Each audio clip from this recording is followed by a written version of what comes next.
Gobierno de Navarra. Nafarroako Gobernua.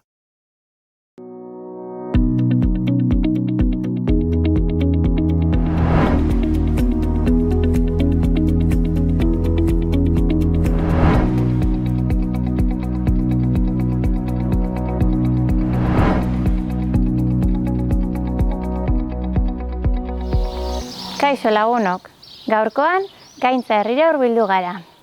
Gaintza, Nafarroako iparraldean kokatzen den herria da. Zehazki, Aralarreko Maiopean kokatzen dugu, Gipuzkoarekin mugan. Hemendik gaur, Aldao mendia igoko dugu, 1406 metro dituen mendia. Hemen, 388 metrotara gaude, Gaintzan, eta esan dugun bezala, 1000 metroko desnibel positiboa daukagu aurretik. Guztira, 9 kilometro ditugu. Beraz, igoera osoa, 4,5 kilometroak denak aldapan gora izango dira. Hasiera puntua, hemen, Gaintza herritik izango da. Beraz, ekingo diogu gure bideari. Bagoaz!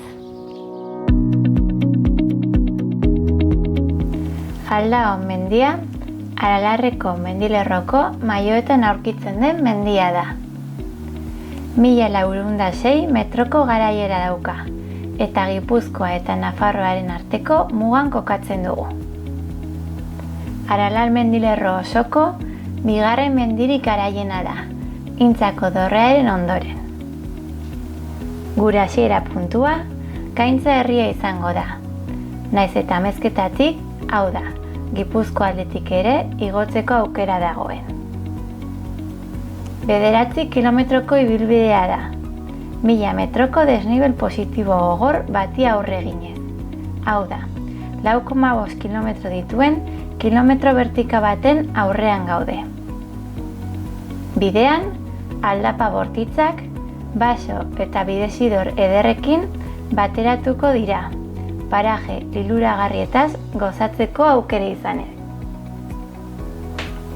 Mendi honen ezaugarri nagusitako bat, daukan tontor harritsua da. Bertatik, Aralar mendilerro osoa dauden tontor garaienaz disfrutatu dezakegu. Azken finean, Aldao mendiak erronka polit eta gogor baten ibilbidea eskaintzen digu, Euskal Herriko mendilerro nagusienetako batez gozatzeko aukera izanik.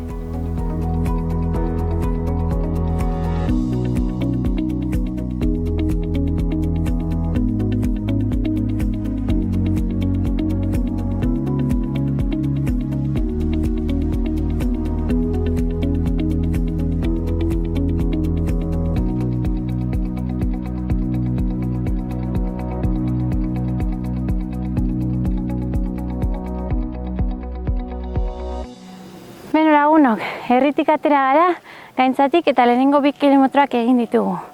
Dena maldan gora da, eta oso gogorra. Horregatik poliki eta lasai goaz.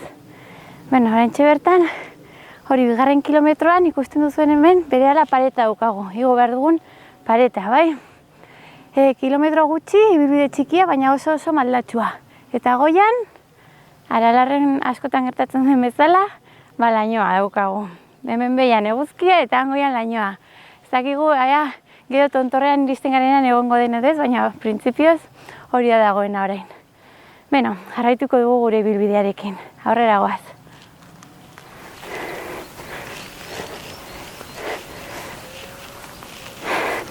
Lagunok ikusten duzue, hemen sekulako aldapa dagoela. Horregatik, gomendatzen dizuet, hori, malda igotzea kostatzen zaizuenei, hori, mendia igotzeko makiak ekartzea. Horrek asko lagunduko dizuet eta aldapak igotzen, bai? Bueno, gu deskantzo txiki bat egingo dugu gure edan, eta gure aldapa gogor honekin jarraituko dugu. Hale, venga!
Kaixo berriz ere, saio berri batera, hementxe gaur hurbildu gara Gaintza eta Uztegiko mendi zerretara, Mailoak delako eremuetara. Hemen nire atzekaldean Beoin mendia, Irunbogarrieta eta Balerdi mendiak ikusgai ditugu. Gure erronka saio honetan izango da zuen ganatzea pixkat hemen Mailoetako eta Beoineko ingurumenaren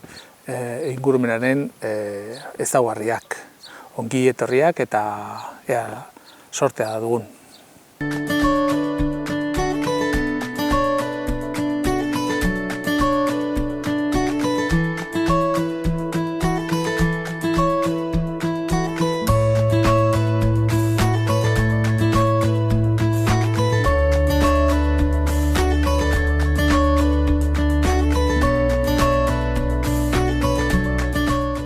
Bueno, hementxe Mailoetan eta Mailoen inguruan, Betelun, Gaintzan, Arriben, Uztegin, Errazkinen, badaude eta Tolosako bidean, badaude malda desente, badaude malkor desente, eta urtez iaia 70. hamarkadatik hemen Nafar gobernuak ibili izan da putre eta saien eta harraparien zenbaketak eta egiten. Askotan okupaturik dauden ohiko malkorrak jakin dezakegu historikoki okupatuak izan direnak pixkat haitzen batez ere eremu hontan kararrien haitzen kolorearengatik. Askotan, orain okupaturik dauden pliegeak edo kobazuloak askotan dituzte bertako harrapakarien gorozkiak, ez? Aldiz, urteak eta urteak eremu batzuetan hortxe ugaldu izan balira, ikusten da pixkat kolore laranja hor bertan hazten den liken baten kolorea pixkat esplikatzen digu historikoki hortxe putreen edo saien presentzia egon dela, ez? Horrela dakigu 70. hamarkadatik ona pixkat oberuntz joan direla gure saien eta putreen populazioak orokorrean. Hementxe, paisai diruragarri hontan, Beoineko mendimagaletan, oso metro gutxitan paisaia aldatu egiten da, eta bukaeran izango genuke Gipuzkoako muga ere, ez? Hementxe baditugu haitz izugarriak eta badira zenbait espezieen etxe bizitza edo. Hemen beratzandiak, sai txuriak, sai arreak eta azken partetik ugatzak ere badu etxe bizitza. Hegazti hauek behatzeko ornitologoek egiten duguna edo egiten dutena bada optika erabili.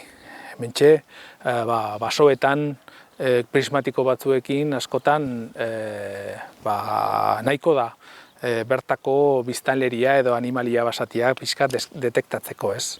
Aldiz, leku edo eremu zabaletarako horrelako tramankuluak, aldiz teleskopio terrestreak beharrezkoak izaten ohi dira. Bai hemen, bai itsasoetan edo zingiretan, ez? Batez ere eremu zabaletan. Gure espeziak askotan urtean zehar badituzte hilabete batzuk non hurbiltzen bagara arriskuan jartzen dugula haien ugalketa eta hurrengo belaunaldiaren edo txituaren garapena. Horregatik beti gomendagarria da horrelako erramintak edo tresnak erabiltzea, ze hauekin posible izango dugu 100 metrotara ikustea ea gauden edo ez gauden eta nola gauden aztertzeko. Adibidez, hemen Mailoetan oso leku polita da, turistikoki edo harraparien inguruko ekoturismoa egiteko aukera, ze badaude oso ongi mantendutako ekosistemak espezie hauetarako. Nola funtzionatzen duten? Bakarrik apuntatu beharra dago, hemen begia ikusi, eta enfokatu eta hementxe zuma izango genuke prezio askotakoa daude, eta bakarrik pixkat ikustea eta disfrutatzea.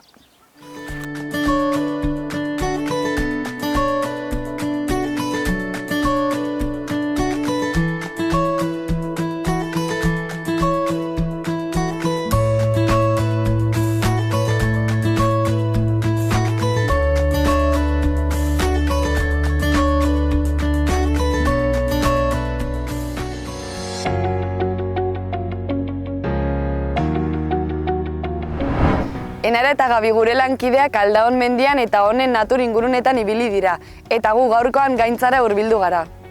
Gaintza Araitzeko bailaran aurkitzen da. 70 biztanle inguru ditu eta Iruñetik 57 kilometrotara dago. Hemen atzean ikusten dugun bezala Alararko mendilerroaren magaletan aurkitzen da, eta Gipuzkoatik oso gertu dago herria. Beraz orain, goazen herria ikustera.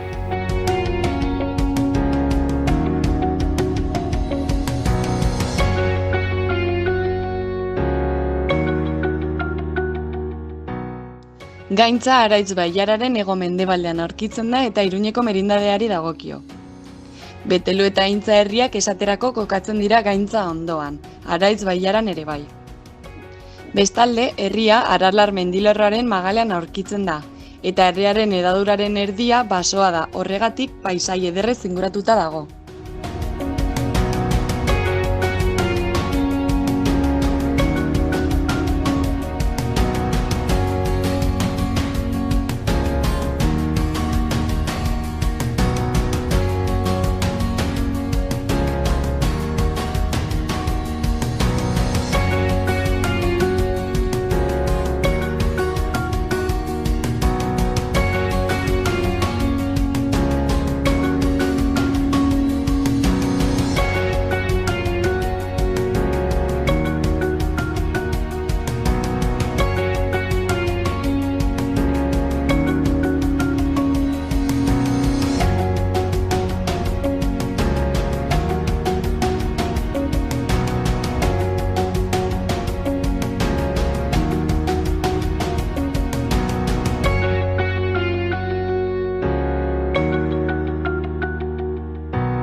Gaurkoan hemen gaude Kristina Askarairekin.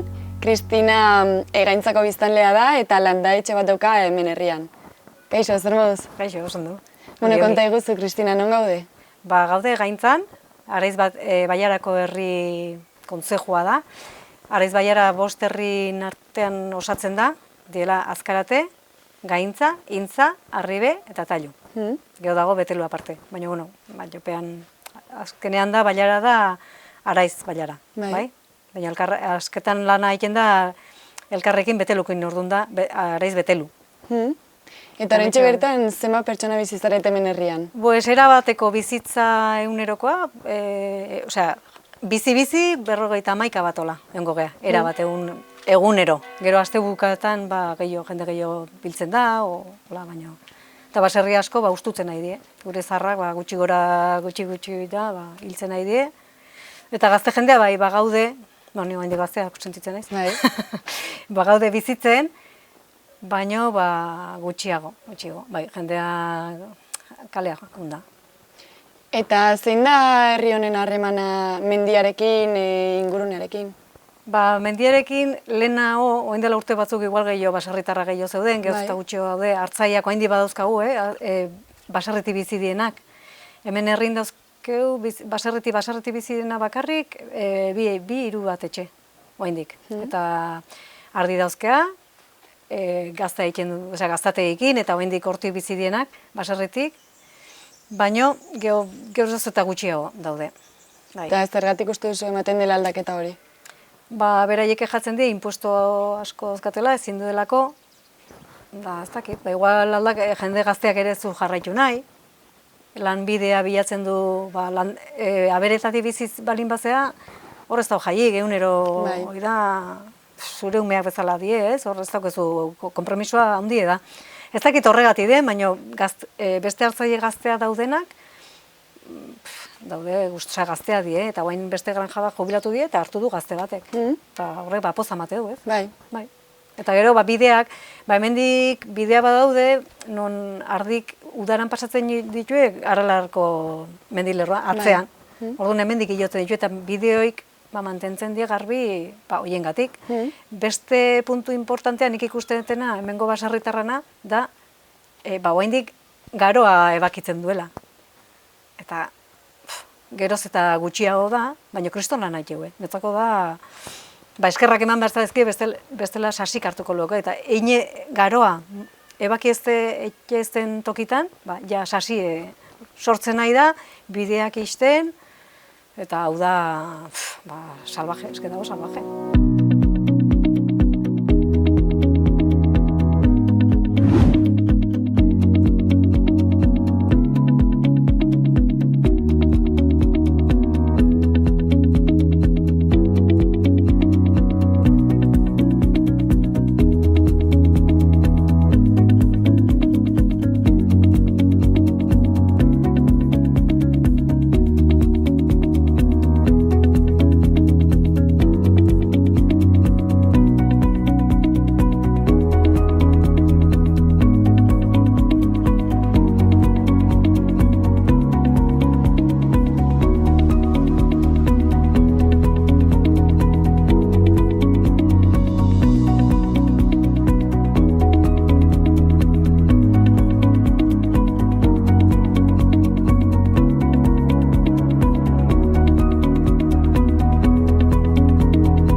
Ateratzen ari gara ja basotik, oraintxe bertan 4. kilometroan gaude.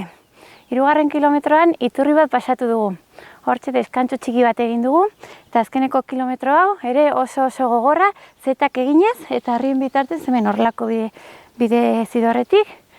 Honaino ia leporaino iritsi gara, azkeneko metroa falta zaizkigu lepora iristeko. Eta hortik tontorrera, gogoak ditugu ja. Ikusten duzuenez, behian ez ego lainorik. Ben badirudi, gero eta gutxiago dagoela. Ea zorte daukagun eta tontorrean zer ikusteko aukera dugun. Bagoaz.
Beno lagunok, iritsi gara gure lepora.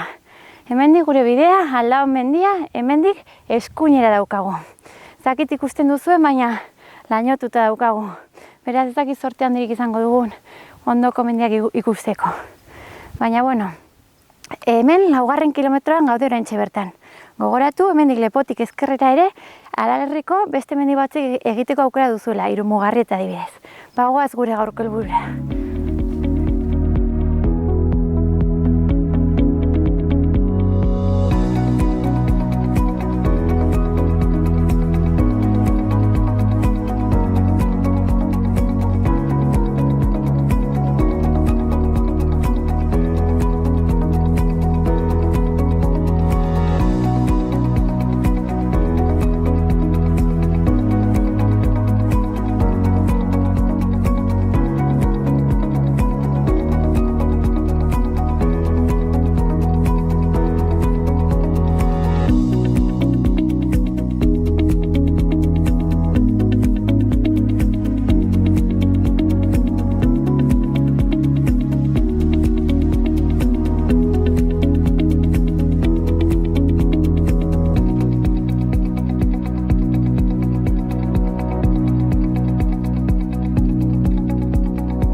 lagunok, iritsi gara Aldaon tontorrera. Zehazki 1402 metro dituena. Hemen buzoian 1380 metro jartzen dituen arren, baina bueno, azkenean metro batzu gutxi gora edo bera, berdin da. Bueno, lehen esan dizugun bezala, Gaintzarritik atera gara, eta hortik 2 kilometrotan edo horrela pista jarraitu dugu. Gero pista hori bidezidor batean bihurtu da, eta azken 2,5-2,7 atera zaizkigu, bai, betikan 4,7 dena aldapa gora izan da. Egia da, zati askotan hori zetak egiten direla, eta bueno, bidea nahiko ondo zapalduta dago, baina hori, gomendio bat emango dizuet, batez ere aldapa gogor horiek igotzeko, makillak hartzea, hori horreko asko lagunduko dizueta. Bueno, hortik berehala, hori, kilometro horiek eginda lepora iritsi gara, eta lepotik eskuineko bide hartu dugu, bai, Aldaon tontorreraino.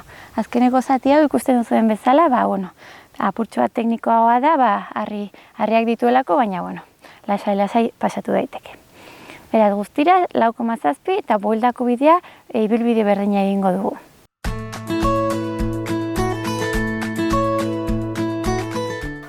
Bueno, Beoineko bidean egiten genuen bitartean, justo Gaztainondo honetatik atera zaigu gure naturan aurki dezakegun hegazti bitxi bat, bai polita delako, eta bai haren ekologia edo haren etologia, haren konportamenduaren inguruan. Zein da, hemendikan abesten ari da, eta bada garrapoa, trepadorea ere, trepador azul edo trepadore urdina ere izen horien bitartez ezagutzen dugu.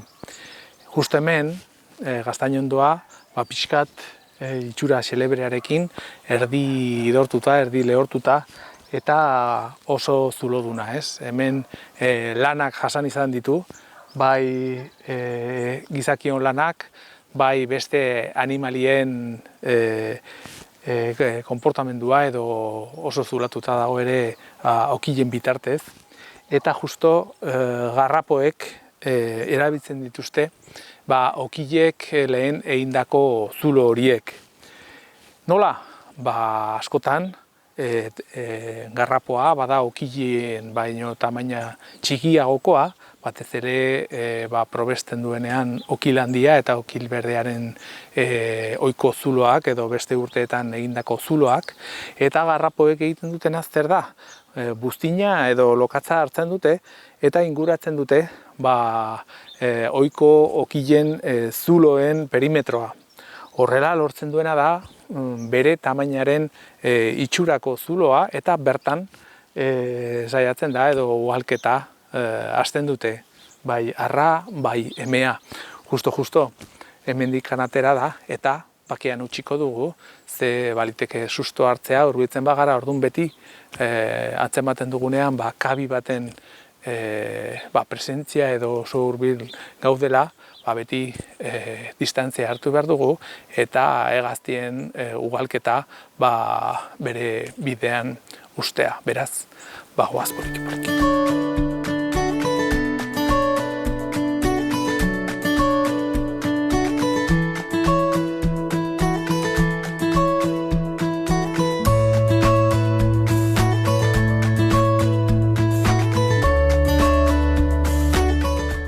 Bueno, askotan saio hauetan hitz egin ohi dugu pixkat gure egiteko moduak edo gure ohiko lanbideak askotan modelatu izan dituzte gure paisaiak, eta horrek garrantzi handia izan du bai gure kulturan, bai gure bizimoduan.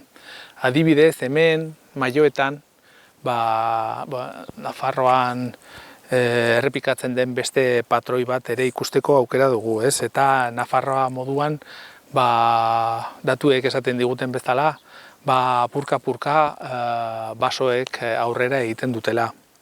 Hementxe adibidez, nire ezkerraldean ikus dezakegun nola dakagun soro bat landuta, abeltzantza mantentzen duen pixkat belar eta belardi honen esplotazioa edo. Eta bestaldetik nire eskubian ikus dezakegun nola naturak aurrera egiten duen abeltzantza hori desagertu edo ez dagoenean. Azken aldi honetan, azkeneko 20-25 urtetan, migratu egin dugu Nafarroan eta ia estatu mailan herrietatik hirietara. Gure arbasoek landu izan zituzten, batez ere, mendiak, larreak, abeltzantza eta zura edo basoak pixkat landuz. Orain hori desagertu da eta gazteek edo gazteok jarraitzen dute bide berdinean, egiten dute pixkanaka hirietara edo beste lanbide batzuetara. Horrek ondorio batzuk dakartza gure naturara eta gure paisajearengan. Ikus dezakegu nola basoak eta datu finkoa dira nola apurka-apurka egiten duten eta egia daia Nafarro mailan basoek aurrela egiten dutela eta 20% aurreratu dela azkeneko urteetan. Ondorio hauek pentsatu beharko ditugu eta denen artean akordio batera edo egin beharko genituzke kudeak eta ezberdinak bai potentziatuz abeltzantza mendietan egotea edota zer ondorio izan dezake bai gure paisaietan, gure abeltzantzan, gure bizimoduan eta gure basoen eta bizimoduen inguruan.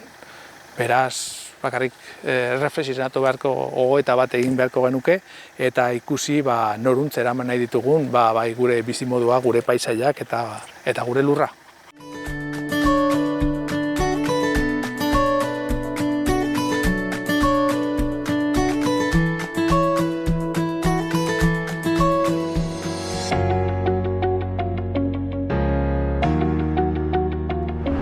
Eta herritarrek ez daukate ohiturarik mendira igotzeko? Gutxi, badaude batzuk, baina ez gutxi.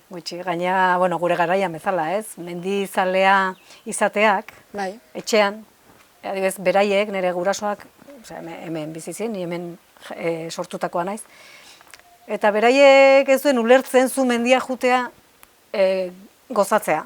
Beraiek mendia relazionatzen zuen lanakin. Orduan esatezen, baina noazuazu horrea alperrik nekatzea. Orduan konzeptu oso desberdinak die. Beraientzako, baserritarra batentzako menditxontxorrean ez dago ezer. Bea mendia juten bada da, zerbait biltzea, o behorra biltzea, ardik, ez dakit. Ez du ulertzen, zaila da, ulertzea, zu mendia jutea mendizaletasun horrekin. Orduan, oraintxe esan duzunaren arabera, zu mendizalea zara, ezta? Ni oso mendizalea naiz, bai, maite dut pilo bat. Fonezako da bizia, bai. Osa, zure harremana orduan mendiarekin da... Oso estua, bai. Oso estua eta aldeten guztietan mendia noa, bai. Eta hemen inguruan ere? Bai, ni balerditik hasi eta txutxurre daño, netzako da, bai. Hau da, nire jardina, zaten diten bezala, nire lagunei, bai. Eta mengo bidezkak, ezautzen ditut, kasi denak. Eta pasatu naiz tokitatik, igual aspaldi jendea pasatzen tokitatik, erakutsi ere indizkiet jendea, eta mendi pasaleike, bai, pasaleike. Bide asko daude itxita, saiatzen naiz bideoitatik pasatzen, txikitako oroimena ditutelako, guk gure etxean ahuntzak inuitzen gare baten, eta asko biltzen ginen hor, eta...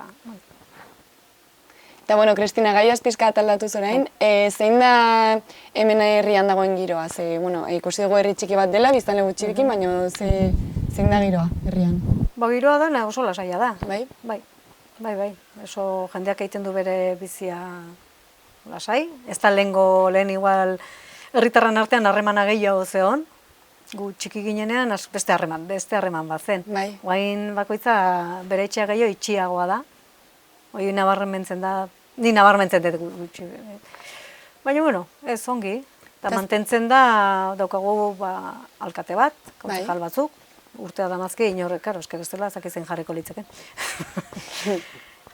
Eta beraiek, baserritarra die, mantentzen dituzte bere zeak, auzolana zebai lana egiten da, eta gero daukagu Baiaran, Arribe Baiaran, herri guztik hartzen du, daukagu beste instituzio bat bezala, eta horrek bai mugitzen du. Eta bueno, poliki, ez harremana lasaia da, bai. Elkarlana egiten duzu hemen, ez da besteik. Baina zergatik uste duzu eman dela harremanari dagokien ez aldaketa hori? Baserritarra beste ez laguntzea eta harreman noik. Bastakit, igual evoluzioa, biziak evoluzionatu duen bezala, ez dakit. O kaletarran antzea joan nahi du, no, ez dakit. Eta, bueno, zuk landaetxe bat izan da, nabari duzu jende kanpotarra etortzen denean giroz berdina edo... Bai, ez, jendea etortzen da kanpotik eta herriko jendeak ongi hartzen ditu. Normalean hemen etortzen den jendea herrian ere gutxi gelditzen da. Hartzen dute puntu hau beste Euskal Herriko puntuak ezagutzeko. Eta asteburutan etortzen die jan edan eta egotea. Bai? Eta ez dira ebiltzen hemen inguruetan? Gutxi biltzen etortzen die batzuk, mendizaleak ere etortzen die, eta beraiekin nire joan izan du naiz laguntzea, ez dakiten hundit tira, eta hemen daude hemen gora joatzea nahi dunak, izan behar dezu oso mendizalea. Hemen ez da atzekaldean bezala ibiltzea, hemen 1000 metroko desnibela daukazu, oso denbora gutxin. Orduan, zailtasun pixka puntu bat badauko. Bai, entrenamendu pixkat izatea da gutxenez. Orduan, entrenamentu gutxikin ere, oso lasai hartu, eta bidea ezautu behar dezu, porque ez dela galduko zea, eta sartuko zea agian amildegi batean, agian sasi batean eta ez dakizu bateatzen. Baina, hemen mailoetan kontuz ibili behar da. Naiz eta taketa. Eta orduan beraiekin joan izan du naiz, tapurkozik. Bai. Eta, Kristina, ze jai eta ospakizun badituzu hemen herrian? Hemen herrien jai eguna da San Martin eguna, azaroak 11 ospatzen da. Orduan egiten da, asteburu hortan, normalean izaten da, programa oso berdina izaten da urtetan. Herri afari bat, herri guztia elkarte bat daukagu, non 21 sozioko daude. Bai, azkide, bai. Eta elkartean egiten da afari hori, parranda, larun batean beste parranda, eta igandean igual bertsolarik, eta herriko meza, eta, herriko jende alkartzeko eguna izaten da hoi, berezie izaten da. Bai.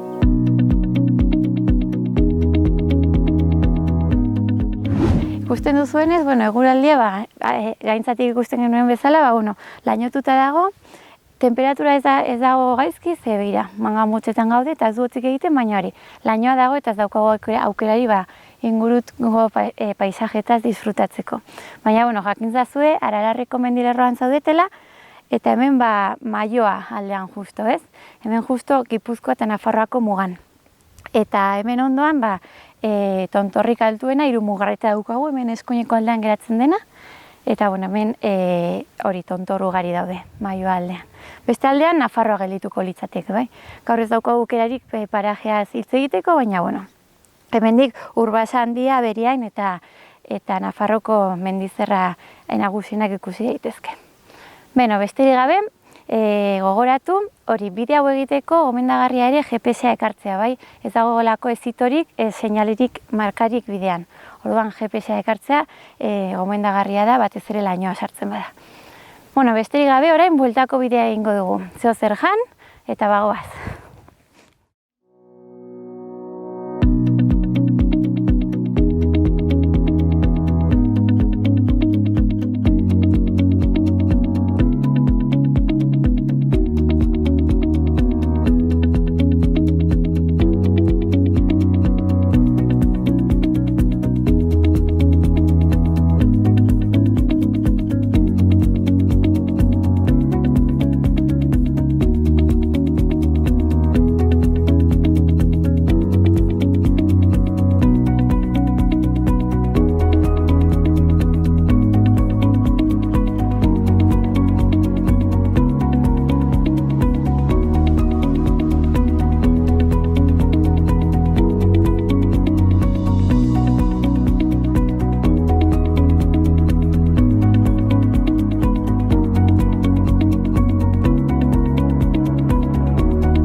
Beno lagunok, iritsi gara gure helmuga puntura. Gaurkoan Aldao mendia igo dugu, 1402 metro dituena, eta Aralar mendilerroan aurkitzen dena. Hemen gaintzatik, Araizko baiaratik hasi dugu gure ibilbidea. Guztira 9 kilometro atera zaizkigu, baina kontuz, 1000 metroko desnibel positiboa egin dugu 4,5 kilometrotan. Hau da, oso ibilbide motza, baina oso gogorra da. Orduan, gomendio txiki bat. Belaunetan mina duzuen hotzat, bai, bi makila hartzea gomendatzen dizuegu, bai, batez ere igotzeko, eta gero ere jeitxean asko laguntzen duelako, bai? Bueno, behin tontorrean, guk ez dugu zorte handirik izan, lainoa sartu zaigulako, baina, bueno, bertatik, bai, Gipuzkoa zein Nafarroako tontorra nagusienak ikusten dira. Gero, gure bueltako bidea, beste 4,5 kilometroak, hori, lokatza askorekin izan dira, eta dena maldan bera. Beraz, bueno, lehen esan bezala, ibilbide motza, baina hori oso gogorra da. Dena den, parajeak oso politak eta basoan zehar dituen bidezidorrak ere oso politak dira. Beno lagunok, gogoratu, bide hau ere ez daukala hitorik ez markari, beraz, gomendagarria dela ere bai GPS hartzea. Bueno lagunok, ibilbide honekin bukatu dugu, beste batean ikusiko dugu elkar.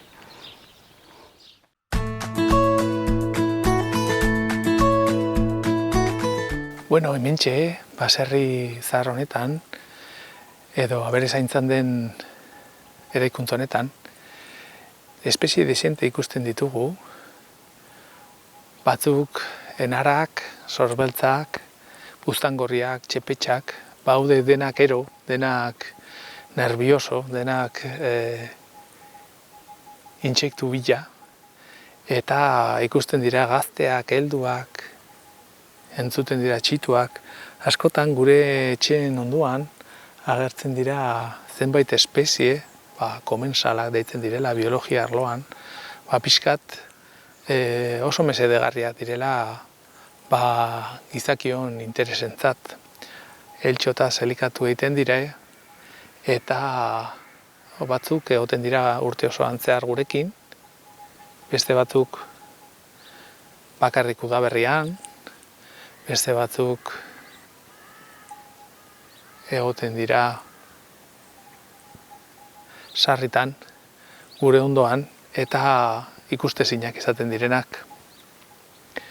Beti gure etxeak, gure baserriak berrizten ditugunean, orain arte, bai ezjakitasunaren bidez edo inoiz ez ditugu pentsatu pixkat haiengan, eta adibidez hirietan oso sarrikoa da, adibidez, enarak desagertaraztea, berritzen ditugunean edo etxe zaharrak berritu egiten direnean, askotan ez da aurkitzen biga bat edo ez da aurkitzen leiho ireki bat edo lehen traktorea edo azamalanak irekitak eukitzen genituzten ate horiek.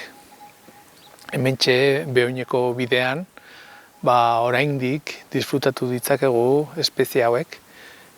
Esan bezala mesedegarriak direnak eta bakarrik berrikuntza horietan pixka kontutan hartuz, berriz ere entzuten dira txituak nola eskatzen dieten helduei, eta askotan udaberri erabiltzen dute bai 2, 3 edo inkluso 4 kumaldi pixka suertatzeko, ugaltzeko, eta Afrikako bidean jartzeko adibidez denaren edo zorzbeltzen kasuan. Orain ja, egun bero honetan, apurka-apurka, haien aktibitatea etengo egingo da, eta bihar jarraituko dugu ugalketa garaiko beste egunetan bezala.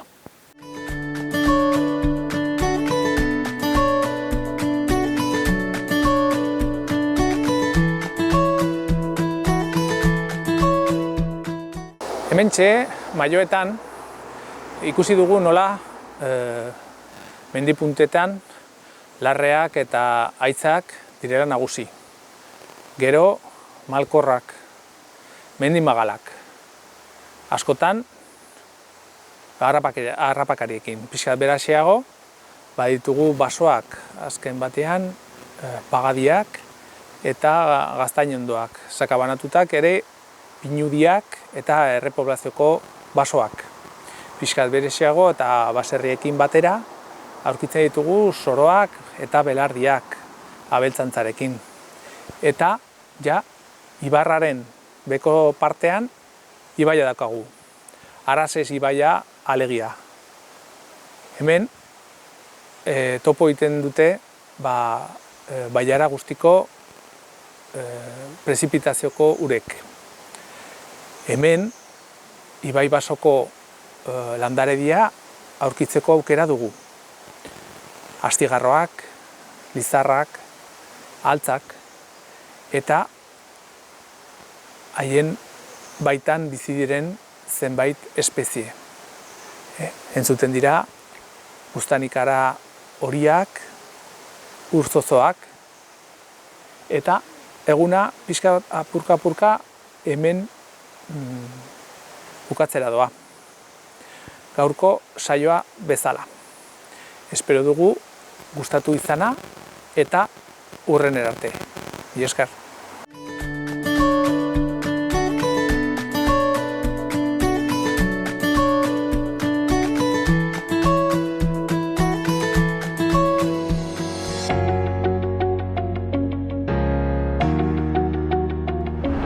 Eta inguruko herrietatik etortzen dira ere egun horretan? Festata, bai, eta herri afarira ere. Bai?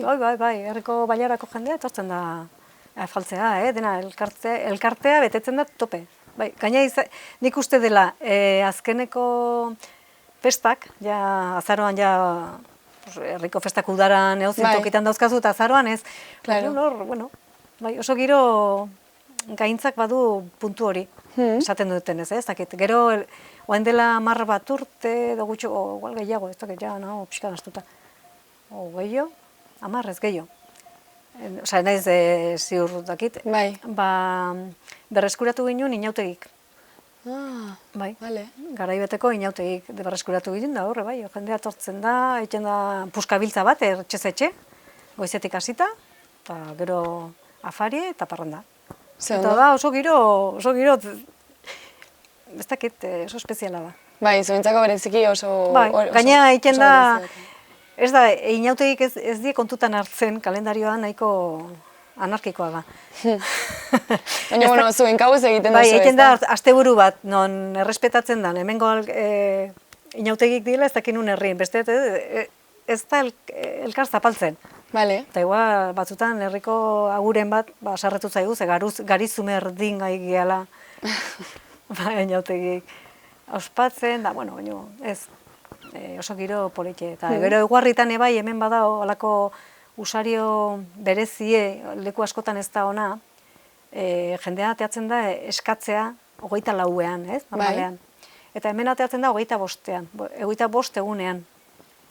Eta ez da dirua eta eskatzen, hemen ailandoak deitzen zaie horri, eta hor banatzen dien naranjak. Naranjak, pikuak, sagarrak, eta 24ean jendea beste herritan joaten da etxez-etxea, beste eguarritako kantak, eta bitzen da dirua, hemen ez. Eta etxe bakoitzean 11, eta puskabiltza bat bezala, baina umeak joten die zakutoakin, eta zakuto hortan banatzen dien naranjak. Bale, zebitxia. Biguko, intxaurreko, bai, janarie gehien bat. Ez da diruik biltzen. Jo, Bueno, bai, ikusten dugu hemen oso bizitza lasaia eta polita daukazula. Oso polita. Beraz, eskerrik asko kontaktu bigozu guztienengatik. Eta, bueno, eskerrik asko. Bai, gonbidatuta zaudete, nahi zuenean, nahi zu.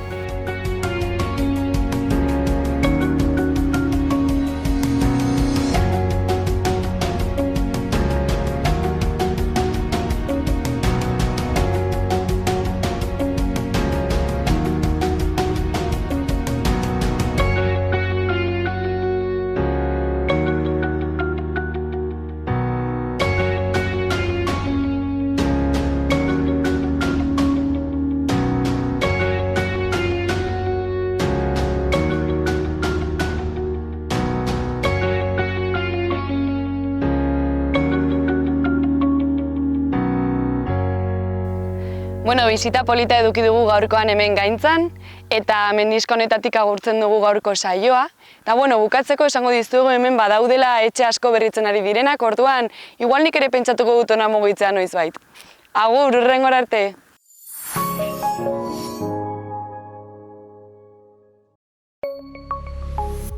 Gobierno de Navarra. Nafarroako gobernua.